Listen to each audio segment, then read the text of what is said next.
কুমারী জমিদার বাড়ির পুকুর, one pond, a thousand stories. The tradition of Kumari village is still alive. Alamdanga উপজেলার কুমারী গ্রামের প্রাচীন ঐতিহ্যের অন্যতম নিদর্শন হল জমিদার শৈলেন্দ্রনাথ সাহার বাড়ির পুকুর।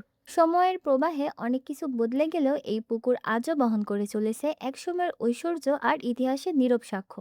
জমিদার বাড়িটিতে রয়েছে কয়েকটি পুরনো দালান, বিস্তীর্ণ বাগান এবং এই ঐতিহাসিক পুকুরটি। পুকুরের দুই পাশে রয়েছে সানবাঁধা দুটো স্নানঘাট, যা একসময় জমিদার পরিবারের ব্যবহারে সীমাবদ্ধ ছিল।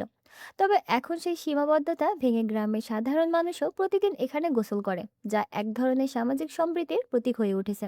পুকুরটিতে বর্তমানে বিভিন্ন প্রজাতির মাছ চাষ করা হচ্ছে, যা স্থানীয় অর্থনীতিতে ছোট পরিসরে হলেও ভূমিকা রাখছে। এর পাড় ঘেঁষে দাঁড়িয়ে আছে নাম না জানা কিছু বিরল প্রজাতির বৃক্ষ, যেগুলো পুকুরটির সৌন্দর্যকে আরো রহস্যময় ও আকর্ষণীয় করে তুলেছে।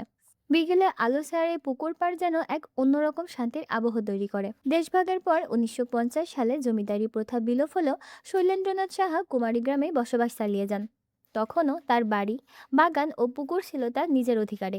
কিন্তু সময়ের স্রোতে ১৯৬০ সালের দিকে তিনি এই ঐতিহ্যবাহী স্থান পরিত্যাগ করে কলকাতায় চলে যান। এরপর থেকেই ধীরে ধীরে জমিদার বাড়ির জৌলুস কমতে শুরু করে। তবে পুকুরটি এখনও টিকে আছে অতীতের স্মৃতি ধারণ করে।